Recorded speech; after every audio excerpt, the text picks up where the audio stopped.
Human male reproductive system.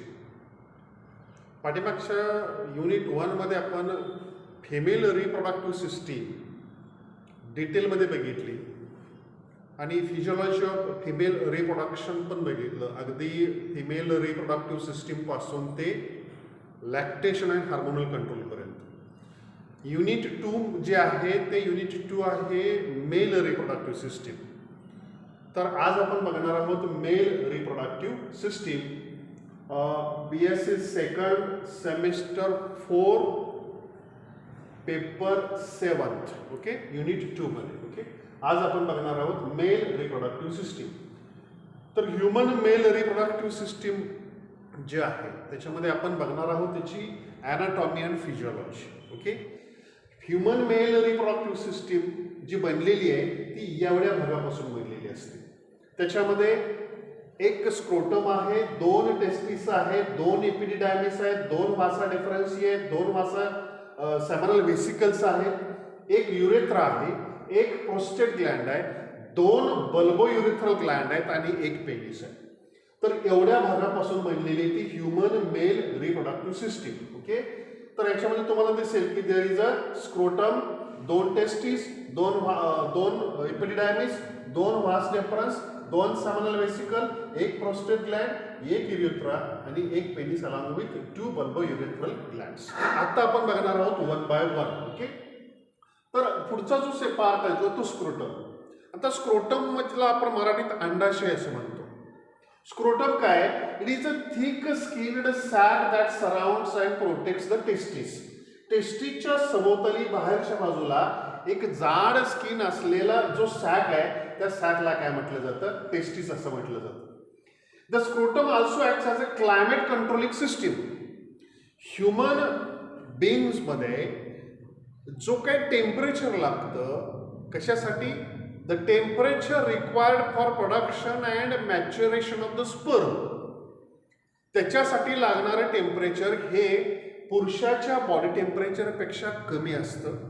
म्हणून ज्या वेळेला बाहेरचं टेम्परेचर जास्त असतं त्यावेळेला जो काही स्क्रोटल सॅक आहे तो डिसेंड होतो डाऊन, आणि ज्या वेळेला बाहेरचं टेम्परेचर कमी असतं त्यावेळेला तो वरती घेतला जातो, जेणेकरून जो काही स्पर्म आहे ते स्पर्म तयार होतील किंवा जेणेकरून स्पर्म तयार होण्यासाठी लागणारं जे टेम्परेचर आहे ते मेंटेन केलं जाईल. ओके, थिक स्किन्ड सॅक आहे की जे टेस्टिसच्या बाहेरच्या बाजूला दिसतं. क्लायमेट कंट्रोलिंग सिस्टीम आहे because they need to be slightly cooler than the body temperature. Okay, दुसरं the cremaster muscles that surrounds the scrotum relax and allows. आता ह्याच्यात क्रेमस्टर जे मसल आहे ते क्रेमस्टर मसल ह्याच्या जे काही थंडी असली की स्क्रोटल सॅक वरती पुश करतात आणि थंडी नसली की ते खाली डिसेंड करतात. ओके, तर हे जो स्क्रोटल सॅक आहे त्याला मराठीमध्ये आपण अंडाशय म्हणतो. It is responsible for protection of the testis. आणि दुसरं क्लायमेट कंट्रोलिंग सिस्टीम, जे टेम्परेचर जे स्पर्म प्रोडक्शनसाठी लागतं ते टेम्परेचर मेंटेन करण्यासाठी ह्या स्क्रोटल सॅकचा उपयोग होतो. असे एक स्क्रोटल सॅक आहे. दुसरं टेस्टिस. आता ह्याचे काही 2 टेस्टिस आहेत. आपण या फिगरमध्ये बघितलं जे 2 टेस्टिस आहेत, there is a paired testis which is present into the scrotal sac. हा जो स्क्रोटल सॅक आहे ह्या this is a right scrotal sac, this is a left scrotal sac. Okay, तर हे अशा प्रकारचे स्क्रोटल सॅक्स आहेत आणि ह्या 2 स्क्रोटल सॅक्समध्ये राईटला आणि लेफ्टला साईडला तुम्हाला आतमध्ये अशा प्रकारच्या 2 ओव्हल अशा प्रकारच्या टेस्टिस दिसतील. आता ऍक्च्युली हा जो दिसतो तो हा भाग सेक्शन आहे. It is the section of the testis. आता हे काय आहे testis? Okay, there is a presence of a pair of testis into the scrotal sac. साधारणतः 1.5 to 3 इंचेस त्याची साईज आहे, सेंटीमीटर त्याची लेंथ आहे. आणि त्याच्यामध्ये जर व्हॉल्यूम जर बघितला तर 20 ते 25 मिलीमीटर त्याचा व्हॉल्यूम. जनरली जो काही जो स्क्रोटल सॅक जो आहे त्याच्यामध्ये लेफ्ट टेस्टिस हे थोडंसं खालच्या बाजूला असतं आणि राईट जो काही टेस्टिस आहे तो थोडासा वरच्या बाजूला असतो. ओके, आता याच्यामध्ये आपण जर बघितलं तर हा जो काही टेस्टिस आहे ह्या टेस्टिसचं मेन फंक्शन काय? त्याचं मेन फंक्शन 2 आहेत. Testis is responsible for production of sperm आणि testis is responsible for production of male sex hormone. तर हे मेल सेक्स हार्मोन ज्याला आपण टेस्टोस्टेरॉन म्हणतो, तर हे टेस्टोस्टेरॉन फॉर्मेशन सुद्धा कसं होतं here inside the testis. Okay, तर हे जे टेस्टिस आहेत, ह्या टेस्टिसचे हे दोन फंक्शन झाले, production of male sex hormone and production of the sperms. Okay, हे दोन फंक्शन आपण डिटेलमध्ये बघूया की ही टेस्टिस कसं असतं. ओके, पेअर्ड टेस्टिस आहे, enclosed in a capsule called as a tunica albuginea underneath which peritoneal membrane is present. हा जो टेस्टिस आहे तो टेस्टिस कशापासून बनलेला आहे, बाहेरच्या बाजूला जो मेम्ब्रेन आहे टेस्टिसचा, त्या मेम्ब्रेनला काय म्हटलं जातं, it is called as a tunica albuginea. Okay, हा दिसतो हा मेम्ब्रेन, त्याला म्हटलं जातं ट्युनिका अल्बोजिनिया. आता हा जो काही ट्युनिका अल्बोजिनिया आहे, त्या ट्युनिका अल्बोजिनियाच्या खालच्या बाजूला म्हणजे बाहेरच्या बाजूला दिसेल की ट्युनिका अल्बोजिनिया मेम्ब्रेन आणि ट्युनिका अल्बोजिनियाच्या खालच्या बाजूला दिसेल तुम्हाला पेरिटोनियल मेम्ब्रेन. ओके, याला पण पेरिटोनियल मेम्ब्रेन म्हणतो. हा बाहेरच्या बाजूचा ट्युनिका अल्बोजिनिया, त्याच्या खाली पेरिटोनियल मेम्ब्रेन. पेरिटोनियल मेम्ब्रेनच्या खालच्या बाजूला अनेक अशा सेप्टास दिसतात. ओके ओके, आतमध्ये कनेक्टिव्ह टिश्यू आहे आणि कनेक्टिव्ह टिश्यू मध्ये काय होतं तुम्हाला internally divided into many lobules by septas, असे पडदे आहेत आणि हे पडद्यामध्ये काय झालेले, पडद्यालाच आपण सेप्टा असं म्हणतो आणि त्याच्यामुळे काय झालं, असं सेगमेंट्स बनलेले आहेत, कप्पे, थोडक्यात लोब्युल्स किंवा त्याला आपण कप्पे म्हणतो. Okay, each lobule has many seminiferous tubules packed into connect by the connective tissue. आणि हा जो लोब्यूल आहे त्या लोब्यूलमध्ये अशा अनेक लांबच्या लांब अशा सेमिनिफेरस ट्युब्युल्स आहेत. अप्रॉक्सिमेटली एका टेस्टिसमध्ये 900 सेमिनिफेरस ट्युब्युल्स असतात. ओके, बाहेरच्या बाजूला कनेक्टिव्ह टिश्यू आहे, त्याच्यामध्ये ब्लड वेसल आहे, लिम्फ वेसल्स आहेत, नर्व फायबर्स आहेत. ओके, आणि वेगळ्या प्रकारच्या सेल्स आहेत, त्याला आपण एंडोक्राइन सेल्स म्हणतो, त्याला त्याचं नाव आहे इंटरस्टिशियल सेल्स. ओके, तर अशा प्रकारच्या इंटरस्टिशियल सेल्स सुद्धा आहेत. Okay, you can see here हे जे पॅचेस आहेत ना, ह्या पॅचेसला इंटरस्टिशियल सेल्स म्हणतात किंवा त्याला लेडिक सेल्स म्हणतो.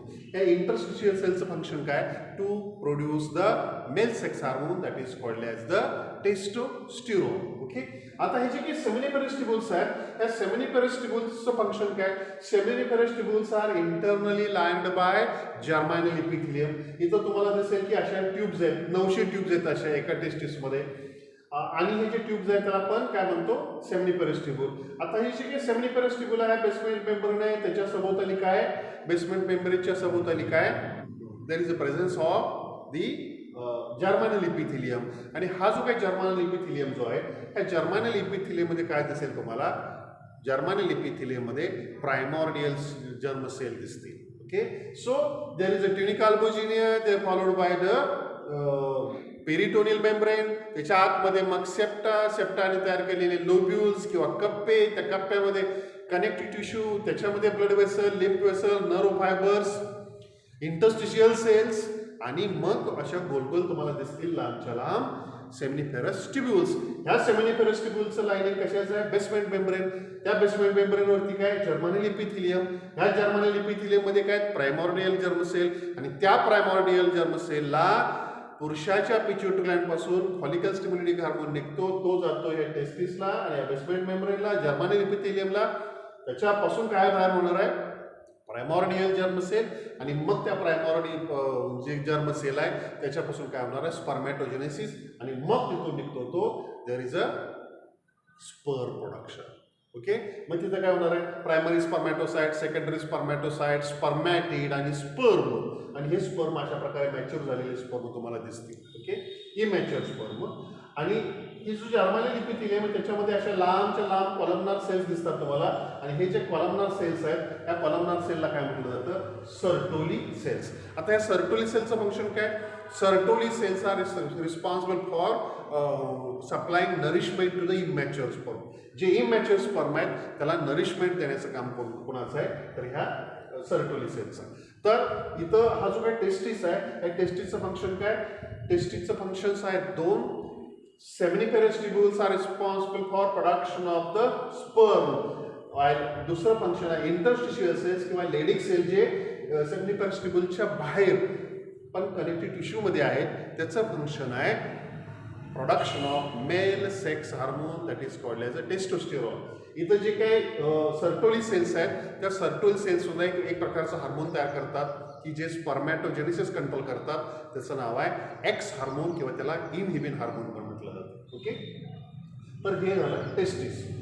दुसरा एपिडिडायमिस. एपिडिडायमिस काय आहे? टेस्टिसच्या बाहेरच्या बाजूला, हा झाला टेस्टिस. ओके, आणि टेस्टिसच्या बाहेरच्या बाजूला टेस्टिसला लागूनच एक प्रकारचे लांबच्या लांब अशी ट्यूब आहे. साधारणतः त्याची लांबी जर बघितली तर 6 मीटर एवढी लांबीची ट्यूब आहे. 6 मीटर लक्षात येते का तुमच्या? 6 मीटर म्हणजे किती लांब असेल? तर अशी कॉइल्ड अशा प्रकारची जी डक्ट आहे, एक सॅक लाईक स्ट्रक्चर आहे, आणि ही कॉइल्ड सॅक लाईक स्ट्रक्चर आहे, त्याला काय म्हटलं जातं? It is called as the epididymis. म्हणजे हा झाला टेस्टिस. या टेस्टिस पासून तयार होणारे स्पर्म कुठे जाणार? हे वासा, छोट्या ट्यूब दिसतील, वासा एफरन्सिया, आणि वासा एफरन्सिया मधून ते कुठे जाणार आहे? हे झाले वासा एफरन्सिया, आणि तिथून जाणार आहे ते हे अशा प्रकारचा कॉइल्ड डक्ट जी दिसते, सायनस लाईक स्ट्रक्चर, त्याला आपण काय म्हणतो? That is called as epididymis. Epididymis consists of a single coiled microscopic tube that measures about 20 feet, 20 फूट लांबीचं किंवा 6 मीटर लांबीची ही डक्ट आहे. It collects the sperms from the testis and provides the environment for to sperm to mature and acquire the ability to move toward the female reproductive system and fertilize the ovum. म्हणजे हा जो काही sperm जो आहे किंवा हे जे testis मध्ये तयार झालेले जे स्पर्म्स आहेत, all the sperms are supplied for maturity towards the sac-like structure that is called as epididymis. म्हणजे ह्या टेस्टिस मधून हे जे दिसतात सेमिनिफेरस ट्यूब्यूल, ह्या सेमिनिफेरस ट्यूब्यूल मधून स्पर्म जाणार कुठं? वासा इफरन्सियामध्ये. वासा इफरन्सिया मधून हे 20 फूट लांबीच्या डक्ट मध्ये कॉइल्ड ट्यूब आहे, 6 मीटर किंवा 20 फूट लांबीची, त्याच्यामध्ये जाणार, आणि त्याच्यामध्ये गेल्यानंतर ते जे स्पर्म आहे त्या स्पर्मचं मॅच्युरेशन होणार. ओके, तर टेम्पररी आता याच्यामध्ये जो एपिडिडायमिस आहे, 2 एपिडिडायमिस आहेत. राईट टेस्टिसचा एपिडिडायमिस वेगळा आणि लेफ्ट टेस्टिसचा एपिडिडायमिस वेगळा. ओके, तर एपिडिडायमिसचं फंक्शन काय? Storage and maturation of sperm. तर ज्या वेळेला इथून हे जे स्पर्म निघतात, हे स्पर्म गेले एपिडिडायमिसमध्ये, आणि एपिडिडायमिसमध्ये त्याचं काय होणार आहे? स्टोरेज किंवा टेम्पररी स्टोरेज आणि मॅच्युरेशन ऑफ द स्पर्म. आता याच्यामध्ये तुम्हाला दिसेल की हा जो एपिडिडायमिस आहे, एपिडिडायमिसचे 3 भाग पडतात. सुरुवातीचा कॅपुट एपिडिडायमिस, मधला कॉर्पस एपिडिडायमिस, आणि शेवटचा कॉडा एपिडिडायमिस. आणि हा कॉडा म्हणजे इथं काय दिसतं तुम्हाला? हे कॅप्युट एपिडिडायमिस झाला, हा कॉर्पस एपिडिडायमिस, आणि शेवटची जी काही टेल आहे ज्याच्यापासून वास डिफरन्स तयार होणार आहे त्याला कॉडा एपिडिडायमिस म्हटलं जातं. आता कॅप्युट एपिडिडायमिसचं फंक्शन काय? Fluid reabsorption and sperm chromatin capacitation. Okay, corpus epididymis आहे protein synthesis, vesicle secretion, acquisition of sperm, progressive motility, sperm chromatin compaction आणि डिफेन्स रिस्पॉन्स. ओके, आणि कॉडा एपिडिडायमिस मध्ये काय होतं? Sperm storage, sperm chromatin compaction, defence response, sperm quality control. हे सगळे प्रत्येक भागाचे आपण नंतर डिटेलमध्ये बघणारच आहोत. परंतु एक मात्र लक्षात घ्या की epididymis is responsible for storage and maturation of the sperm. आणि हे जे काही स्पर्म्स आहेत ते स्पर्म कुठं स्टोअर केले जातात? They are stored into the cauda epididymis, म्हणजे एपिडिडायमिसच्या क्वाडा भागात. Okay, so this is epididymis which is responsible for storage of the sperm and maturation of the sperms. Okay, epididymis नंतर येतो वास difference. आता ह्या फिगरमध्ये तुम्हाला दिसेल की इथं आहे तो राईट टेस्टिस, इथं आहे तो लेफ्ट टेस्टिस. राईट टेस्टिसचा राईट एपिडिडायमिस, लेफ्ट टेस्टिसचा लेफ्ट एपिडिडायमिस. आणि ह्या एपिडिडायमिसमध्ये स्पर्म तयार स्टोअर केले जातात, आणि ते जे स्पर्म आहेत ते स्पर्म तयार मॅच्युअर झाल्यानंतर ज्या वेळेला ॲक्ट ऑफ रिप्रोडक्शन किंवा ॲक्ट ऑफ सेक्शुअल इंटरकोर्स होतं किंवा मेटिंग होतं, त्यावेळेला जे काही स्पर्म जे तयार झालेले ते स्पर्म असे ह्या ट्यूबमधून, थीन ट्यूबमधून वरती जातात. कुठं? वरच्या बाजूला येतात. ही 2 युरेटर्स आहेत, ह्या 2 युरेटरला टर्न घेऊन ते कुठं होतात? They joins at the base of urinary bladder. Urinary bladder पासून एक अशी ट्यूब निघते, त्याला युरेथ्रा म्हणतो. तो युरिनरी ब्लॅडर आणि युरेथ्रा म्हणजे युरेथ्रा जिथून सुरुवात होते त्याच ठिकाणी काय होणार आहे? हे जे काही 2 सेमिनल वेसिकल आहेत, या फिगरमध्ये तुमच्या लॅटरल व्ह्यूमध्ये लक्षात येईल की हा टेस्टिस आहे, हा एपिडिडायमिस आहे, इथून निघालेला हा वास डिफरन्स तो शरीरात वरती जातो, वरती युरेटरला टर्न घालतो, आणि काय होणार आहे? तो जॉईन होतो सेमिनल व्हेसिकल सोबत, आणि सेमिनल व्हेसिकल आणि ते युरेटर, सेमिनल व्हेसिकल आणि वास डिफरन्स मिळून कुठं ओपन होणार आहे? They are going to open into the urethra at the base of the urinary duct किंवा स्पर्मॅटोजेनिटल डक्ट म्हणतो आपण त्याला. Okay, such 2 long tubes are there. Okay, vas deferens is a firm tube that transports the sperms from the epididymis. Epididymis पासून sperm घ्यायचे आणि ते कुठे द्यायचे? Towards the urethra or urinogenital duct. One such duct travels from each epididymis to the back of the prostate and joins with one of the two seminal vesicles. म्हणजे left वास डेफरन्स हा left seminal वेसिकलला join होतो आणि right वास डेफरन्स हा right seminal वेसिकलला join होतो. Okay, in the scrotum other structures हे बाकीची माहिती आहे. ओके, सो त्याची लांबी जर बघितली तर 30 सेंटीमीटर म्हणजे एपिडायमिस पासून ते बेस युरेथ्राच्या बेस पर्यंत जो वास डेफरन्स आहे त्याची लांबी आहे 30 सेंटीमीटर. ओके, एपिडायमिसची लांबी किती आहे? 20 फूट 6 metre.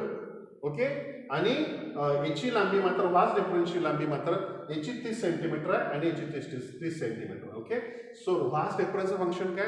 To carry the sperms from epididymis to the seminal vesicle. Okay, तिथपर्यंत हे झालं वास डेफरन्स.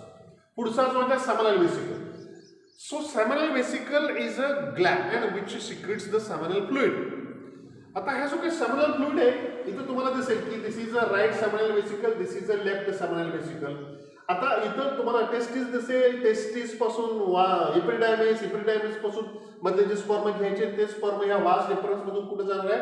हे युरेटरला. हे तर दिसतो पिवळ्या कलरचा हा मूत्राशय किंवा त्याला युरिनरी ब्लॅडर म्हणतो, जिथं टेम्पररी युरिन स्टोअर केलं जातं. हे युरेटरला टर्न घातला जातो आणि तो कुठं असतो? सेमिनल वेसिकलला हा वास डेफरन्स जॉइन होतो. आता हा जो काही सेमिनल वेसिकल आहे, this is the right seminal vesicle, this is the left seminal vesicle, असे दोन सेमिनल वेसिकल्स आहेत. आता ह्याची काही सेमिनल वेसिकल आहे. Seminal vesicle is responsible for production of seminal fluid किंवा ज्याला मराठीत आपण वीर्य म्हणतो. वीर्य तयार करण्याचं काम कोण करतं? Seminal vesicle. लक्षात घ्या, वीर्य हे टेस्टिसमध्ये तयार होत नाही. टेस्टिसमध्ये फक्त स्पर्म तयार होतात आणि हे स्पर्म जातात कुठं? वरती आणि वास डेफरन्स मधून आणि ते सेमिनल वेसिकलच्या तिथं तो वास डेफरन्स जॉइन होतो आणि ते जे काही वास डेफरन्स आणलेले जे स्पर्म आहेत हे वीर्यामध्ये इथं मिसळले जातात. कुठं? तर ह्या सेमिनल फ्लुइड मध्ये. Okay, so seminal fluid is produced by seminal vesicle.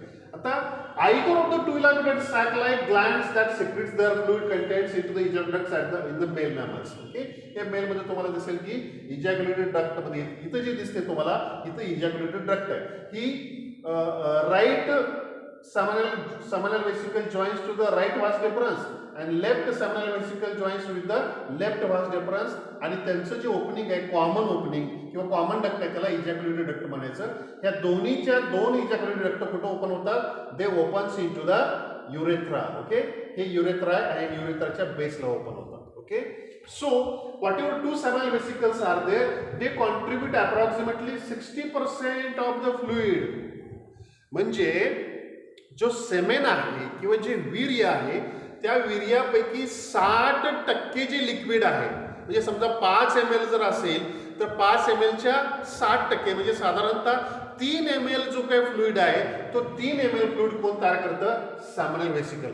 बाकीचं राहिलेलं कोण तयार करणार आहे? प्रोस्टेट ग्लँड आणि बल्बोयुरेथ्रल ग्लँड किंवा त्याला आपण काउपर्स ग्लँड म्हणतो. म्हणजे काउपर्स ग्लँड, बल्बोयुरेथ्रल ग्लँड आणि सेमिनल वेसिकल ह्या सगळ्यांचं सिक्रेशन मिळून जे तयार होतं त्याला वीर्य असं म्हटलं जातं.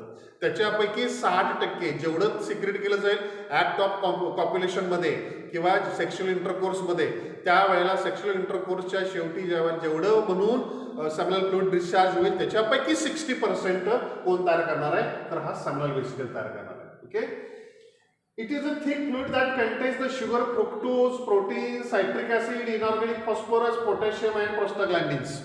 हे सगळं मटेरियल कशामध्ये? ह्याच्यामध्ये जो सेमिनल फ्लुइड आहे सेमिनल वेसिकलने तयार केला त्याच्यामध्ये काय काय? त्याच्यामध्ये शुगर आहे, फ्रुक्टोज की जी स्पर्मच्या नरिशमेंटसाठी वापरली जाते आणि राहिलेले protein, citric acid, inorganic phosphorus, potassium आणि प्रोस्टाग्लॅंडिन्स हे हार्मोन्स आहेत. हे नंतरच्या ह्या पुढच्या युरेथ्रामध्ये प्रोस्टाग्लॅंडिन्स लागतात. ओके, आणि हे मायनर क्वांटिटीमध्ये लागणार आहे सगळं मटेरियल.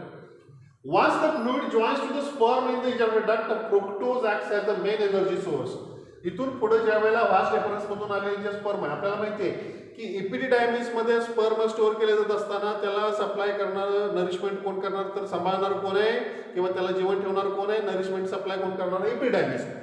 आणि हे स्पर्म वरती आले की मग मात्र ज्यावेळेला सॅमनल फ्लुइडमध्ये ते मिक्स होतात, सॅमनल फ्लुइडमध्ये मिक्स झालं की सॅमनल फ्लुइडमध्ये फ्रुक्टोज शुगर आहे की त्याला सांभाळते किंवा नरिशमेंट देते. Okay. Prostaglandins are believed to be aid in fertilization by causing the mucous lining of the cervix to be more receptive to the sperms, as well as the aiding the movement to the sperm towards the ovum with peristaltic movement and uterus and the fallopian tubes. Okay.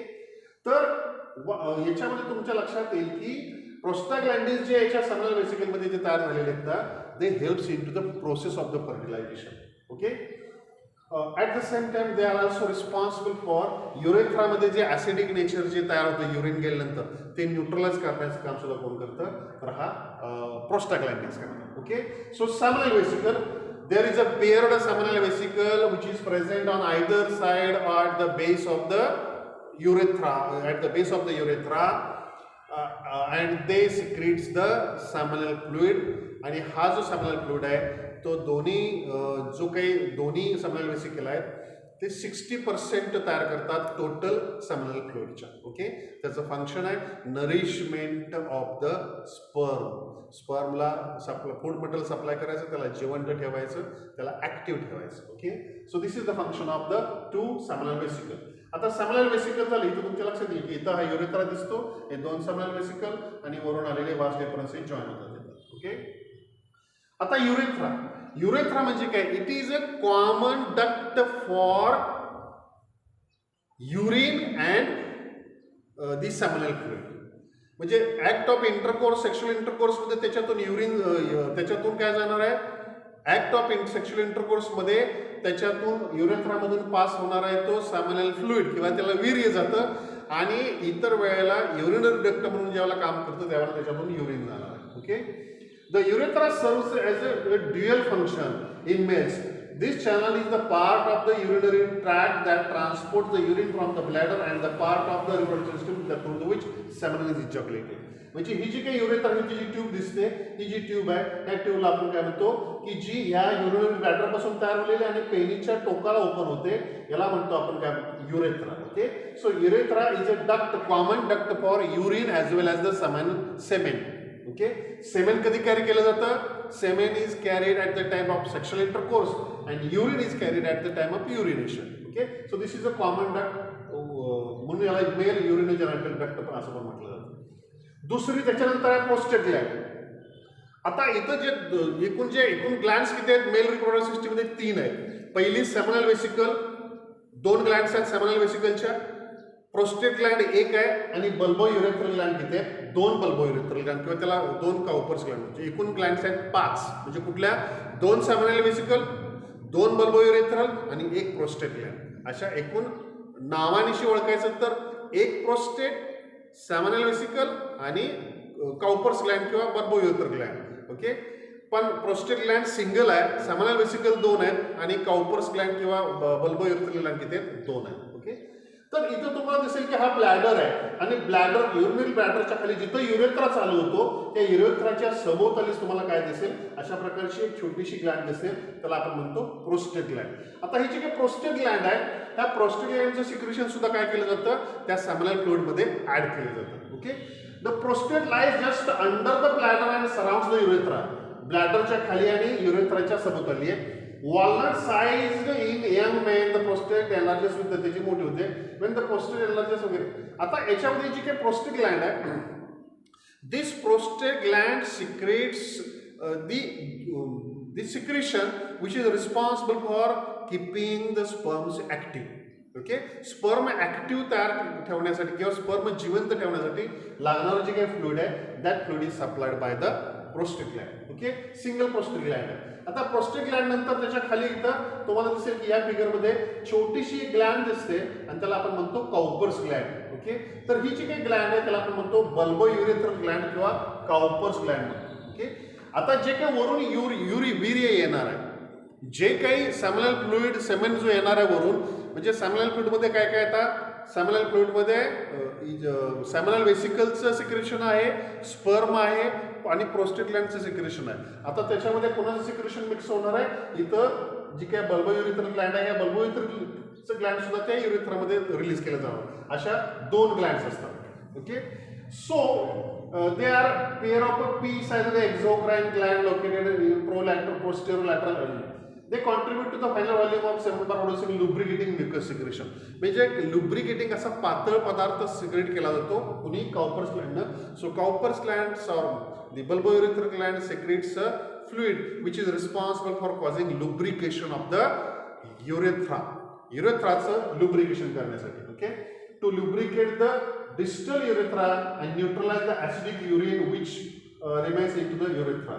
म्हणजे लघवी केल्यानंतर किंवा युरिनेशन झाल्यानंतर आतमध्ये थोडंफार urine जे राहतं ते असतं ऍसिडिक, त्याला न्यूट्रल करायचं काम कोण करतं, बल्बोयुरेथ्रल ग्लँडचे किंवा कॉपर्स ग्लँडचं सिक्रेशन करतं आणि त्याच्यासोबत त्याचं लुब्रिकेशन, ट्रॅकचं लुब्रिकेशन करायचं. ओके, तर हा हे ग्लँड. शेवटी राहिला पेनिस. आता पेनिस म्हणजे काय, the penis is a part of male reproductive system that is responsible for transport of the sperm or seminal fluid into the female genital tract. हा एक्सटर्नल सेक्स ऑर्गन आहे की जो female reproductive system मध्ये sperm transfer करण्यासाठी वापरला जातो. The penis consist of the root. आता याच्यामध्ये 3 भाग पडतात.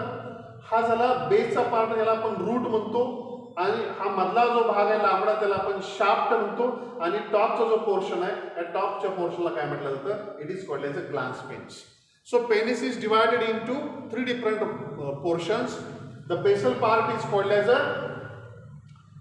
Age a root. मधला जो लांब पोर्शन आहे त्याला आपण म्हणतो शाफ्ट, आणि टॉपचा जो दिसतो त्याला आपण म्हणतो ग्लॅन्स पेनिस. ओके, आता याच्यामध्ये तुमच्या लक्षात येईल की हा जो काही पेनिस आहे, ह्या पेनिस मध्ये खालच्या बाजूला जी काही duct, urethra runs from the downward side.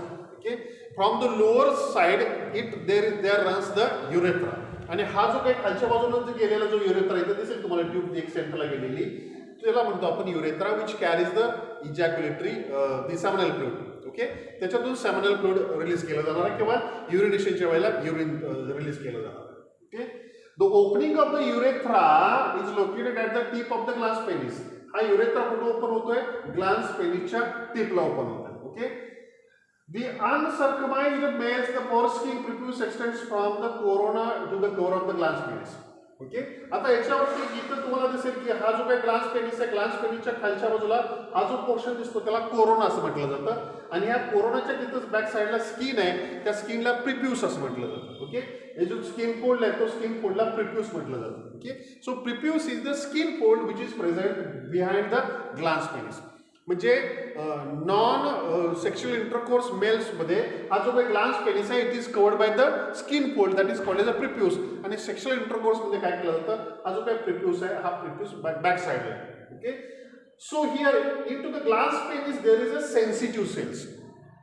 आता याच्यामध्ये फिमेल रिप्रोडक्टिव्ह सिस्टीम मध्ये जो सेन्सिटिव्ह पार्ट त्याला क्लिटोरिस असं म्हटलं जातं, आणि क्लिटोरिसला पण फिमेल पेनिस असं पण म्हटलं जातं, आणि मेलमध्ये जो सेन्सिटिव्ह पार्ट आहे रिप्रोडक्टिव्ह ऑर्गनचा त्याला म्हटलं जातं ग्लॅन्स पेनिस. ओके, आता याच्या जर का आपण सेक्शन जर घेतला तर ह्या सेक्शनमध्ये तुम्हाला दिसेल की वरच्या बाजूला इथं ब्लड वेसल्स आहे, हा सेक्शन आहे, ट्रान्सवर्स सेक्शन आहे. याच्यामध्ये खालच्या बाजूला दिसेल तुम्हाला युरेथ्रा.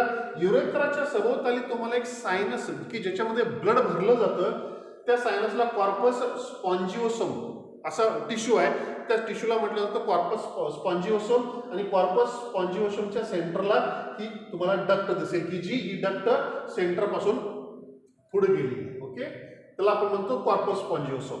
आणि वरच्या बाजूला 2 जे टिश्यू कोणते टिश्यू दिसतात त्याला कॉर्पस कॅव्हर्नोसोम असं म्हटलं जातं. तर कॉर्पस कॅव्हर्नोसोम म्हणजे नॉन इरेक्टाईल जो काही पेनिस आहे त्या नॉन इरेक्टाईल पेनिसमध्ये या टिश्यूमध्ये ब्लड भरलं जात नाही, आणि इरेक्टाईल पेनिस ज्यावेळेला होतो त्यावेळेला मात्र ह्या सायनसेसमध्ये म्हणजे कशामध्ये, कॉर्पस कॅव्हर्नोसोम मध्ये आणि कॉर्पस स्पॉन्जिओसोम मध्ये ब्लड पुश केलं जातं. त्याच्यामुळं काय होणार आहे, जो काय ज्याला आपण म्हणतो इरेक्शन, जो काय पेनिस आहे त्या पेनिसचं काय होतं, इरेक्शन.